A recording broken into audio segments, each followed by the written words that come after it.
Hello, my delicious co-creators. Lilou here. I'm in France, in Bordeaux, with delicious Jean-Pierre. It's so good to see you and so good to have you in Bordeaux. Thank you for making the effort to speak in English, because I know this is not your first language. You're brilliant. He's brilliant at being interviewed in French. And I thought, he can speak in English. Let's try this, because this is important information that I want to share with you.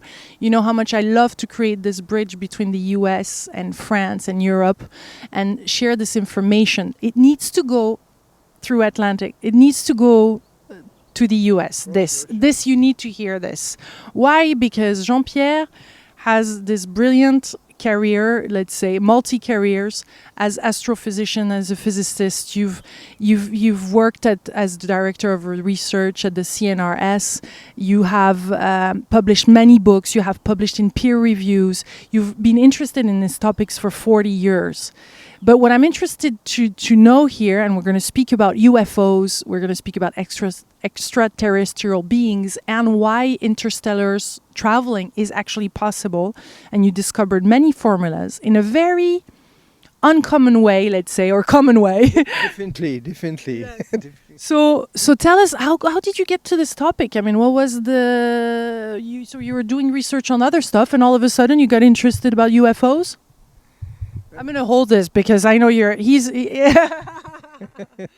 Go ahead. Yes, well, it's normal for physicists to be interested in UFOs problem, because the witness say, I've seen this object flying very fast at hypersonic regime, and I heard no noise, So is it possible to fly at supersonic velocity without sonic boom? That's the main problem.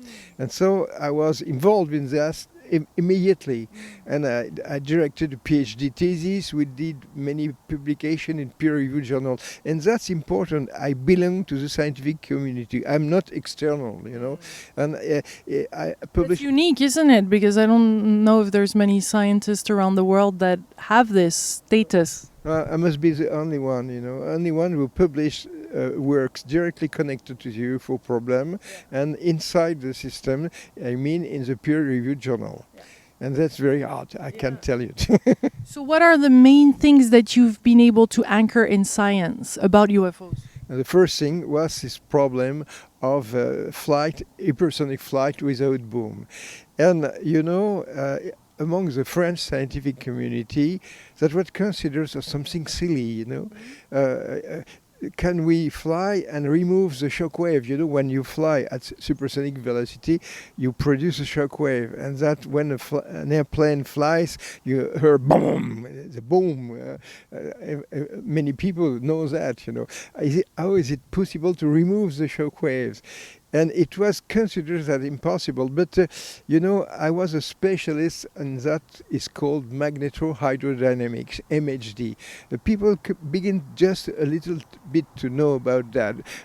MHD, what is that? It's a way you can act on a fluid with electromagnetic force. That's not magic trip, that's just physics, But you need strong magnetic field. You need several Tesla field. You cannot make that with a small magnet. You need something stronger, and then if you can act on the fluid with that, you can remove the shock wave. And so it was demonstrated in a PhD thesis. I published that, and I was surprised because some guy said, "But it's silly." No, it's not silly. And in my career, we found letters that were sent from the direction of the CNRS to American specialists, and the meaning was just we have a guy who thinks that he can remove the shock wave. Is he insane or not? So you were not taken, because that's quite strange. You've tried many times. I mean, we'll talk about this in this interview also, but you've tried many times to contact the US and be in touch with specialists, and none of them really want to have a proper just conversation with you. I mean, it's... MHD is a special kind of research, and it's closer to the Russian. I am well known in Russia, for example. When people go to laboratories, Jean-Pierre Petit, MHD. In America, it's not. So the first subject was the flight in the atmosphere. But after, this system cannot achieve international travel. So as I was caught in this problem, You really got caught right away. I mean, it got your mind, huh? you cannot be back. It's too. There's no return. It's no return. It's in a no return trip. Exactly, with a lot of trouble with my hierarchy and so on. But, of course, but I fought and I won all the time. And then, so I had to make an investment in mathematics, in the differential geometry, Einstein theory, and so on. So I got new knowledge about that, and now and then the contact started. That's what exactly. So you received. So this is brilliant because you received information. Tell us about those contacts, because some people say, "Oh, I've downloaded or I dreamt," but it's a bit different. My life could correspond to a movie of Spielberg. It's really Spielberg movie. I am Doc. It's even a spy movie. Yeah. I am Doc, like in Back in the Future. So at first I was in contact with what is called the Humo affair. The Humo affair was located in Spain, and in Spain people received strange letters by mail, and someday a guy gave me this kind of papers. We had 40 pages in Spain. We translated, and then I said, "That's brilliant, you have something there." So we went to Spain, and I started to have a travel all the time to Madrid, to Barcelona, to bring this guy. And what was this guy? Who was this guy? I mean, he was giving you information. Where was this coming from? And this guy, they received this letter since 1967, and one was an industrial, policeman, a small group, a dozen of persons, and they received that. I was only By mail? By mail, and I was the only scientist. And then I said, "Well, I'd like to meet this guy. I want to be an ambassador. Can I meet this extraterrestrial?" And at this time, they had phone call with them. So they answered, "Well, we have asked if it would be possible. You could come to Madrid someday at this time, at this hotel, and we will arrange a meeting." Oh, okay. So they had met the extraterrestrial being, or they had a contact by phone. Okay. But here they wanted you to meet him in the hotel. Well, and so we went with a friend. We went to this hotel in Madrid, and we waited first day and first night. Nobody came, and then the second night they came, and then we were paralyzed. And he had a medical examination, So I think that we are like guinea pigs, We're guinea pigs. So we went to become ambassador. We'd like to meet extraterrestrials. No. You don't deserve that. You are just guinea pigs. So we are going to see what you have in your brain, when you have in your, and so on. So they gave you a little bit of information, little by little bite, through phone, through emails. I mean, you didn't get it all at once. They tested you, no? First, they tested physically, yes. And then the information arrived. And then at this time, I had a small computer. It's called a Macintosh. You remember the Macintosh? They were like small boxes. And I had no connection with internet. The internet did not exist. So I had a hard drive. And on this hard drive, I was taking notes about physics and mathematics. And someday I was thinking about the logic. And then I received a letter from Saudi Arabia 4 days after, and it was written by this guy who pretended to come from another planet. And they said, "Oh, you have a brilliant idea. That's good. You are in a good direction." But how could they have the information that I put in my? And then I started exchanges. I was asking a question in my computer, and I received mailbox. And then there were phone calls. I have not recorded all this agenda, but the important thing was the content, And this information contained fantastic information on the scientific point of view. For an example, in 1988, I was the first to publish in Modern Physics Letters a model describing the universe with a variable speed of light. It was never done before. They said, you would make a progress if you would consider that the speed of light was higher in the past and it was decreasing. So I tried. I said, well, speed of light varying in space, I could use it.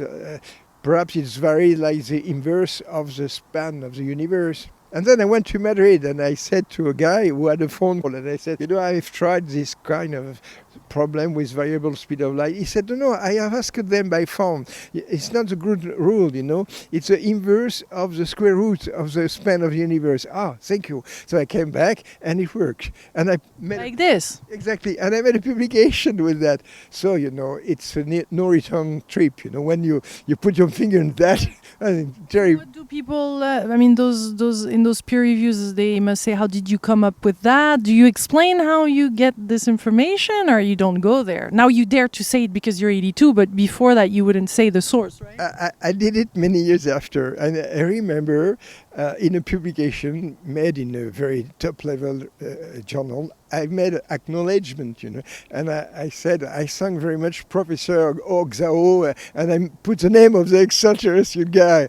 And they believed it was a Japanese and then in my hierarchy they said, you know what he does?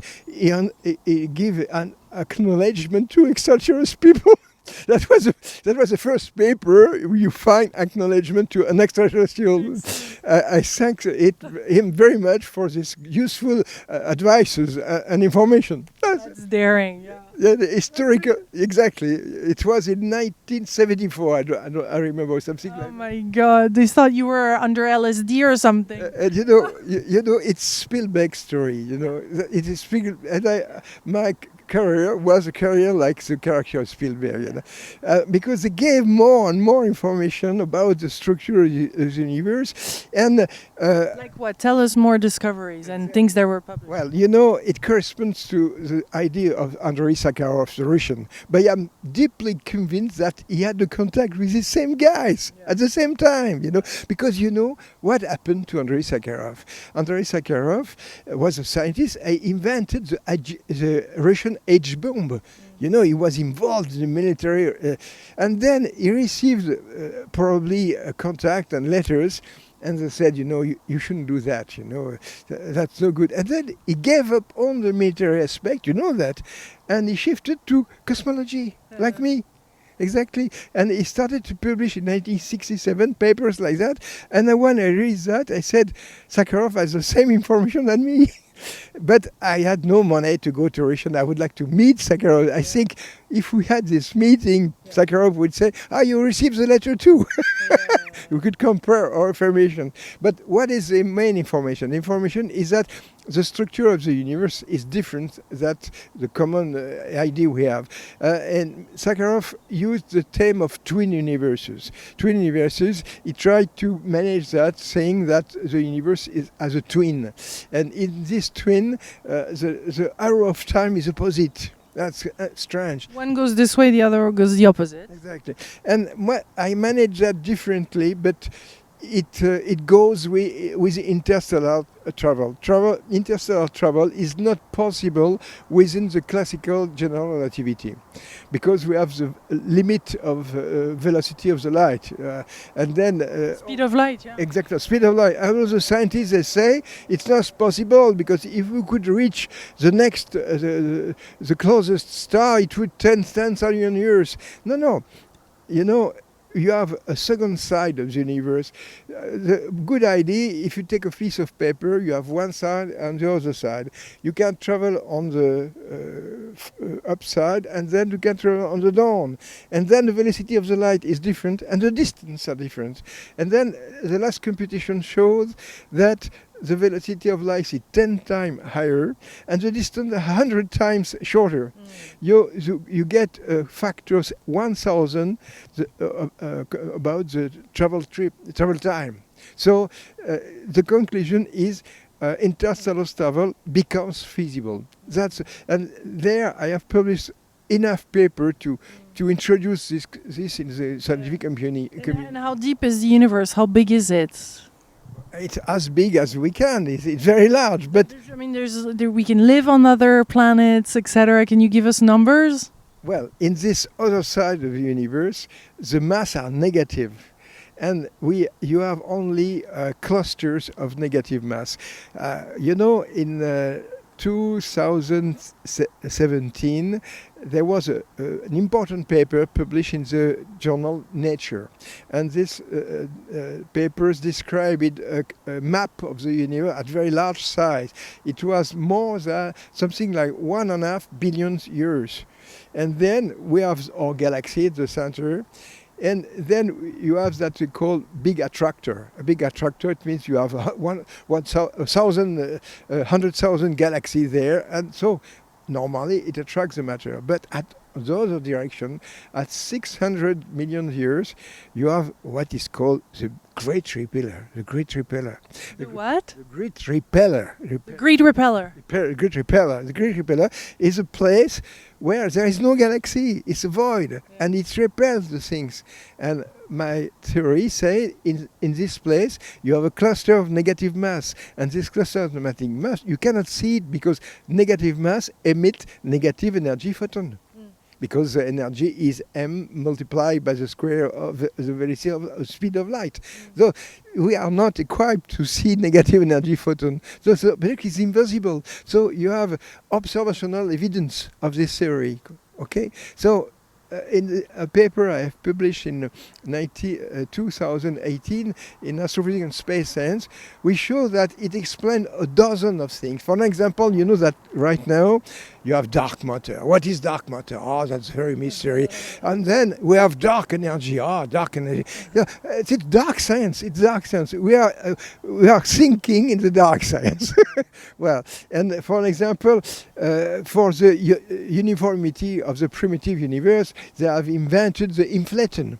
Inflation is a small particle that makes the universe to expand. So we need dark matter, dark energy, and inflation, and so on. What else?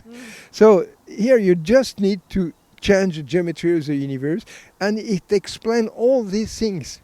So I have presented that in an international meeting, but the specialists are very straight-laced about that. They are scared because imagine I meet a guy specialist in cosmology, and he would say, Dr. Petit, I'm glad to meet you. Your theory is interesting, but what about my own work on dark matter? Oh, my poor man, you just give it, you throw that.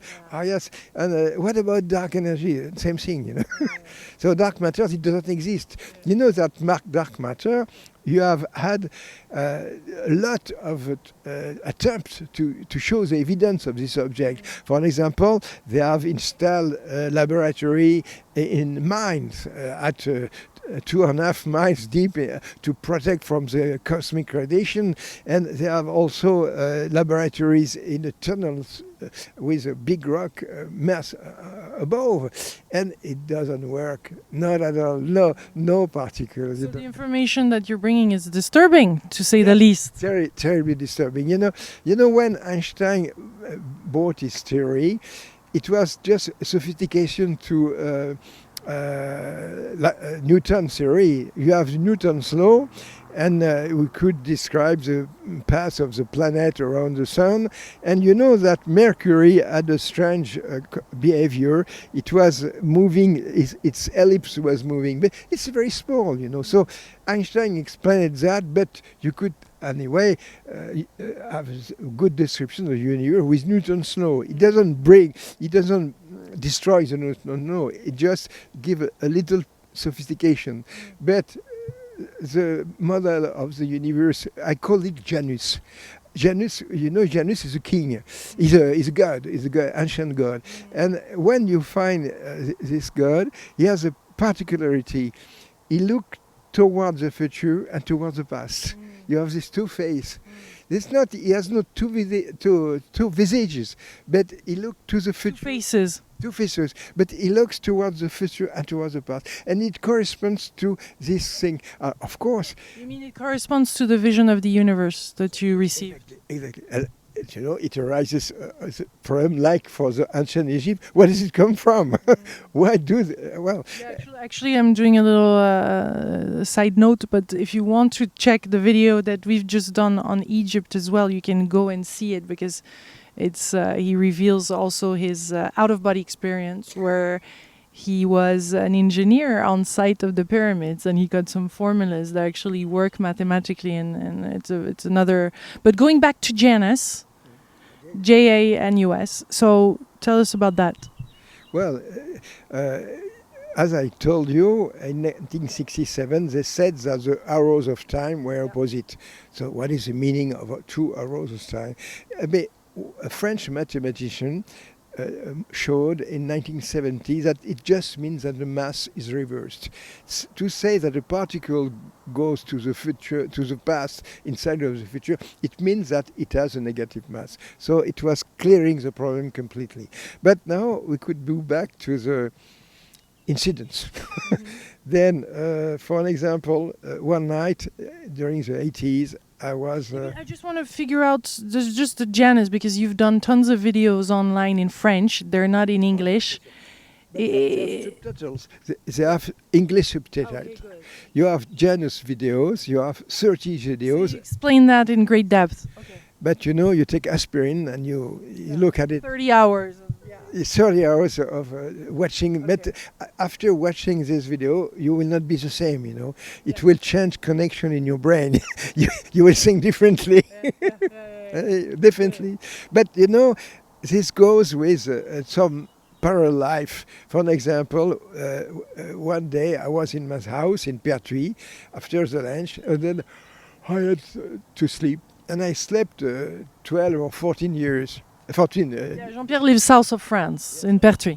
So I had comme on dit, une sieste. You had a nap? A long nap. And then by night I woke and I said, wow, I have slept a lot of time. And then I removed my... 12 hours later. Yeah. Yes, 12 hours. And then I removed my sweatshirt and discovered a scar. I had a scar. Right there. Right there, exactly. Nearby the umbilicus, exactly. And this scar was comment on dit, j'avais une trace rouge et deux hématomes. Tu vois, comment tu dirais ça? There was like a red mark with two, like, not bruises, but two big clogged, yeah. I can't find the name in English, but... On peut s'érafler et se cogner, mais pas les deux à la fois, tu vois? Yeah. Hein? You can scratch, you can be scratches, or you can be hurt, but the both together, it's difficult. So I had this kind of thing. And then some of my books were published in Japan. So I had a translator, Nakajima, Dr. Nakajima, who translated my books. And then during his l'année sabbatic life, he had a sabbatical year. During sabbatical, he decided to come to France. And then he was supposed to arrive in France. And then on Sunday, he called me by phone. Hello, Dr. Petit. Dr. Nakajima, you have arrived. Yes, I have arrived. But could you come at my home? Come at your home. It's 9 o'clock. What is so important? We are going to meet. No. Can you come immediately? Immediately. What for? It's difficult to explain by phone. So I take my car. I come to his house. I ring. He opens the door. He says, Dr. Petit, the scare. I have the same. You had the same scar. Exactly. Same exact scar than you overnight or in several hours. Exactly. Yeah. So what did you do with this? What could we do? You know, what to do? What do you think happened? He took picture. That's all. Well, so the mark is still visible, and You still have it on you. I still have it. So when I asked myself, well, all that, was it a dream? Was it mythomania and so on? No, I have just to remove my shirt. I see the scar, and I cannot make a scar like that without a knife, you know. And then, for you, the scar is contact with the extraterrestrial. What could they have done? well, you know, a dozen years after, we were flying back from Egypt with my wife. And then my wife said, you know, you have something strange on your body. And I had hernia. You understand what it is? Hernia there, and then it's common for men when they get older, they have a small hernia. So I showed to my doctor, who said, well, you know, we are going to close that. So you go, I know a man who is a surgeon in Aix-en-Provence. So I went to this guy, and then he said, okay, remove your shirt. Okay, you have this. We are going to repair that the day after. But what's that? And then I didn't answer. So he said, you know, I'm going to open your body within 2 days. You must tell me the truth. Where the scarf was? Well, he saw the scar, and he immediately realized that it was a deep scar, because when you touch it, you understand that there is something inside. It's not a thing that you can make with a cat, you know, nothing. So I told him the story, and he laughed, you know. He smiled. He just thought he probably had a problem with a relative, and he invented this story to hide that. So 2 days after, we were going to the place for the operation. It was complete anesthesia. And then For the surgery. for the surgery. And then I was walking, comment on dit, on se réveille, une salle de réveil. Tu vois. Woke up, yeah, in the waking up room or whatever. Yes, and then I had a small box in my hand, transparent box. You know, the things you use to analyze your urine, you know, with a red cover. This is common in any place in the world. And I said, what's that? And the nurse said, this is that we found inside. It was an implant, right? Exactly, about 2 cubic centimeter.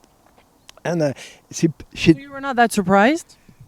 but she took the box, and she said, we have to analyze that, because, you know, when you open the body of somebody, when you find something strange, you have to look if it's not cancer, if you are not cancer cell. If there are no cancer cells, they remove it, they put it in the garbage. But I said, you know, you're not right, it's my property. Describe the implant. Well, at this time I lived in Brussels. So the day after, I took an airplane and I went back to Belgium. So I had just a contact with the surgeon. He said, well, don't worry, this is correct. You have no cancer cell. But what have you done with this object? Oh, we removed it. You know, it went to the garbage. So we will never know what's inside. But you know, Can you describe it from the outside? you know, it was like fat. You know, 2 cubic centimeters. You know, I don't know. I met a guy 2 or 3 weeks ago. We was abducted, and he said, you know, the scar I had at the same place. So what is located exactly there? But and then I have another problem with firewalls in his house. Well, I don't pay so much attention with that, but we are like guinea pigs, you know. Sometimes, perhaps one. Definitely not the most intelligent of this universe, huh? Well, but you know, one kind of extraterrestrials, they say, oh, you know, they have put an implant to him. He must be an interesting guy. So put an implant too. So I have 2, probably, you know. But we know what is important. Why would they be important, since they can reach you in many different ways and receive information from you? Why those implants? I'm sure you try to make a meaning of all this, because you're curious, you love researching, and you must have a theory. Since at 82 you tell everything about everything now, right? You're not holding back at all, right? No, but I have no answer about this implant. What is it used for? Okay. So what is important for me is scientific information. Yes. Scientific information, you know, you have the hard and the soft, you know, in computer. That's the soft. And this is more important, because you know, someday they phoned me, and they said, you have a problem with the Schwarzschild solution of the Einstein equation. And, well, it is a peculiar problem of mathematics, but it was unsolved since 1 century. And they said, we are going to give you a solution. What solution? So you make this kind of change of the variable. So I took note, and it works. And I published that in a peer-reviewed journal. And this is sophisticated. So I will not talk about that in this interview because it's too sophisticated. But if I am in a seminar, I could say to my colleague, you remember this problem, you have two singularity in this solution. So we are going to remove the two singularity. Incredible. How do you do that? Well, I use this formula, and magic, everything is cleared up. Well, what does this formula comes from? I can't say, one day I woke and I said, I could use that. No, it's too sophisticated. So this is a mathematical formula, and we can build the origin of that. The only origin I could say, someday I had a phone call and a guy who pretended to come from another planet, he gave that, Okay. What do they want then? That's mathematics from elsewhere. Yes. Mathematics from elsewhere. Yes. It's more important than an object. You could see I have an object and this object comes from that science coming from another planet. Yes. Is that just soft? That's a publication. So why would they send you all those mathematic formulas? I mean, those are very advanced, let's say, right? And this is probably even very minor compared to all the information they want to share or send us, no? Mm-hmm. Yeah. Why do they send information? I am a scientist, so I can convert this information into classical science. Not exacting science, and can move the scientific community, because this scientific community has to be moved. We cannot keep the solution, keep the position. Some say, the UFOs, they don't exist because they should make a shock wave. No, we can cancel the shock wave. It has to be proved experimentally. Well, about this particular question, during the 80s, I tried to achieve an experiment about that. I met the director of the CNRS at the top level, and he said, what could we do? So we could use a shock tube. A shock tube is a wind tunnel that sends a gas at 10,000 degrees and high pressure. It's necessary to have such temperature to have a good electrical conductivity. And when I made a lot of experiments with my own shock tube during the 60s in my laboratory, and then we could produce a shock wave without obstacle. Without, that was the evidence. If I can produce a shock wave with no object, I can remove the shock wave around the object. So I said to the guy, we have computed all that and we would like to make the experiments. At this time, I was in charge in an observatory of Marseille, so I had no lab. So they had a contact with a guy who had a shock tube, and we tried to build this experiment, but the army made it impossible.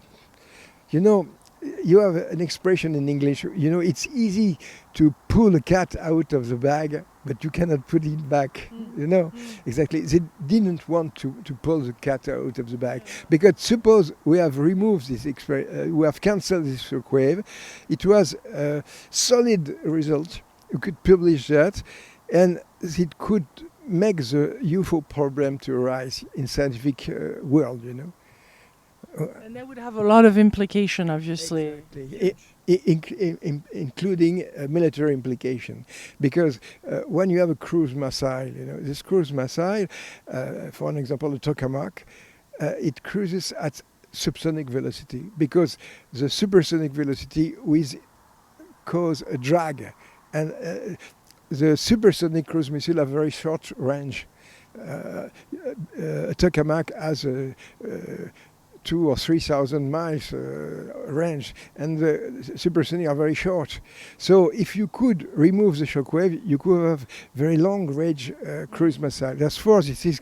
But the information coming from UFO have military implication, evident, of course. You can make weapons, and I was not. You used it, let's say, well, this information, because in the hands of a bad guy, this could have turned bad, right? And I didn't want to become a bad guy. No, impossible. I was too young for that.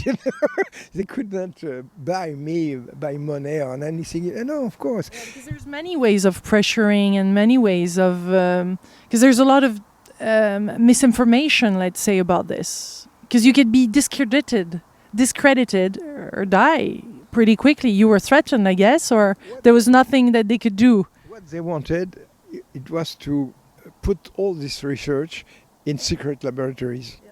And comment il s'appelle le russe là?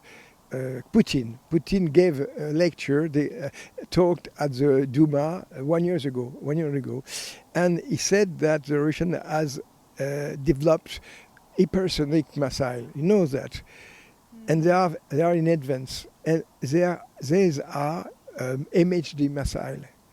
It can remove the shockwave, because if you don't remove the shockwave, and if you have an hypersonic missile that cruise in dense air, it's impossible because the temperature grows too much. And I made a lecture, I made a movie, I made a video in English about that. You can find that probably in YouTube, and I explained that. And the Russians know me. I am one of the most brilliant specialists in MHD. Really, I have made experiments very sophisticated, and he worked. All my experiences worked at the first trip. That's all. Well, of course. Well.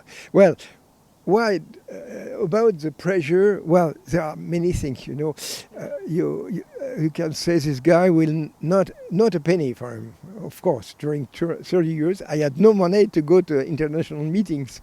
You can't imagine how I managed the participation I had to be inscribed in tourist tours in Russia. So I was arriving in Moscow, and on this day, the agenda was to visit the Lenin grave. And I said to the lady, I'm sorry, can I follow the Russian university? What for? Because I have a speech to give in 2 hours. But we are in tourist trip. Well, okay, so I missed the visit to Lenin grave, that's all. Yeah. And then I called my friend Golubev. Golubev, Jean-Pierre, you are here. Yes, we send you a car immediately. So, you understand? Well, so many adventures. no money at all.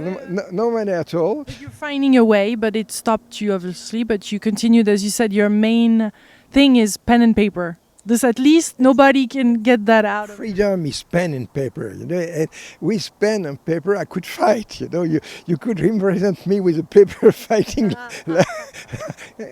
And they tried anything they could, to crush me. Yeah. But you're still alive, because some were dead. Yes, but I'm strong, I can't resist. But because I shifted to pen and paper, to theoretical work. Theoretical work, you cannot stop a guy. If you had to shift many times, actually. That's very interesting in what you had to do to be able to live and continue to spread information and continue your research. You had to learn new things. You had to overcome difficulties. I mean, nothing would stop you, because you would grow inside. You would learn. Yes, but this is a fascinating problem.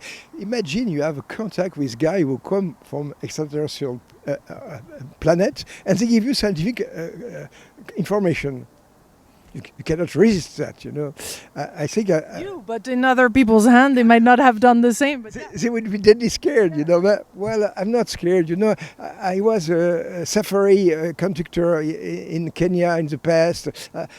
I could... You scuba dive to research like deep... sharks and so on. Yes, I am an adventurer. So I was an adventurer since when I was very young. And then science must be an adventure. If it is not an adventure, it's boring, That's simple. Yeah. So, this kind of things. And... anytime they gave me information more and more sophisticated. And the last one was in 2016, one night, about metaphysics. Something else, So. What do you mean at night? You received a call, an email, or it was a dream?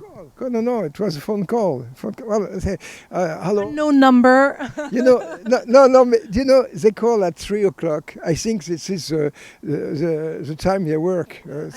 I noticed with you, Jean-Pierre, that 3 is a big number because our video in French was 53 minutes, both in 2 different languages without watching the time. And these videos were both 33 minutes, the previous one when I looked at my camera.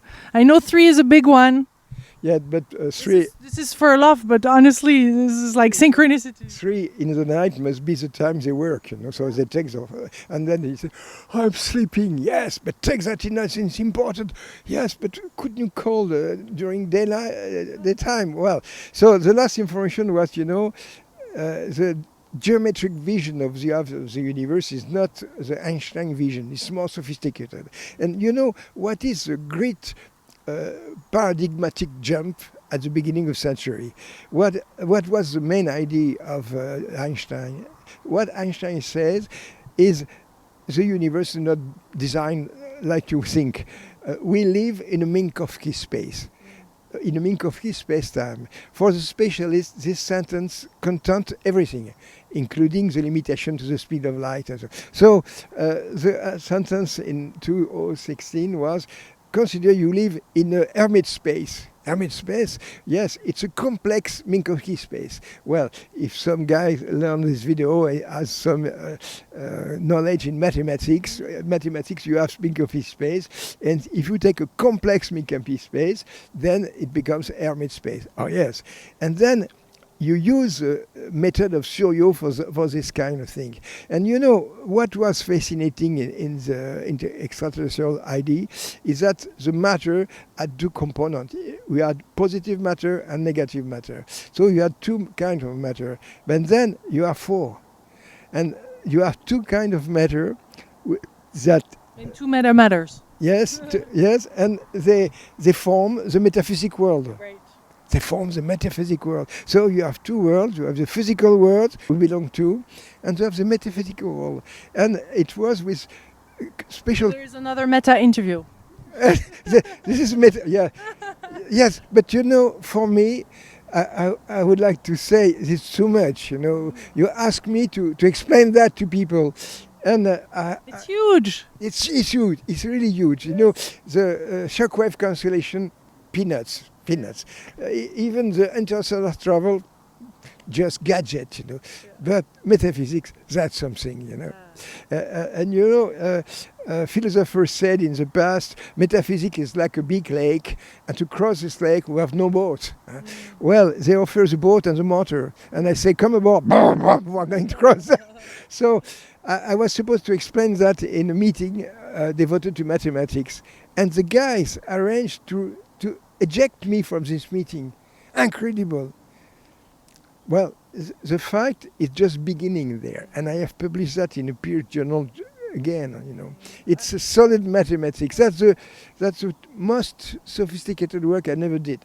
I have to explain that to people. To explain, there is a life after death, and we can demonstrate that by mathematics. Brilliant. Brilliant. Yeah. So I am a good client for you. Yeah, there's so much you could share with us, and obviously I'm very grateful for this, and I think the timing is great because, as you know, I just gave birth 3 months ago, and it's absolutely I knew we must done this interview now and share this with you. So I hope you will spread this interview. I hope you will share it because it is really a huge effort. I mean, the whole universe conspired for us to meet now. Nassima Ramain put me in touch with you, said you have to interview Jean-Pierre Petit. He's 82 years old. I mean, he looks like in his 60s, but he's 82. I have still time, 82. You must hurry, huh? He said you must interview him now, even though he's very young at heart and a lot of energies, and you continue to do many things, but you might not see actually the impact before you die. you might not see the impact of all your work. Huh? I'd like to, but So we're sending you.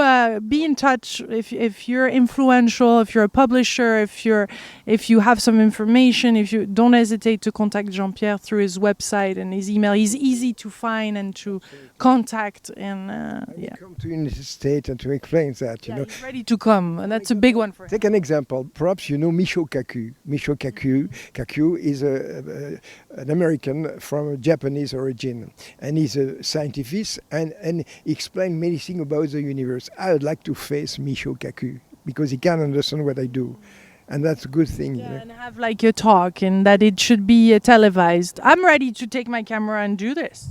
But you know, you must know something, that in the United States you have information and you have disinformation. Yes.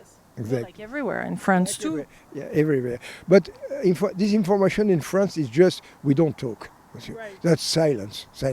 In the United States, it goes further. It means you have guys like Stephen Greer, for example. Stephen Greer is disinformation. You have videos that seem very interesting.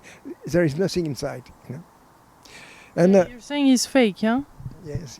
Yeah, you have a lot of fake. Yeah, so how to know when it's real or not real? How do we know, us as non-scientists, you know, when it's real, not real? I mean, the real tool that we can listen to is our heart, and if it feels right or not, because otherwise, you know, how do you go about all this? Something is happening right now. As a scientist, I have a lot of work. So you have the specialist, you have the public who is not able to understand that, but between the two, you have engineers, you have students who had a minimum mathematics background. And I started to give this information in this video.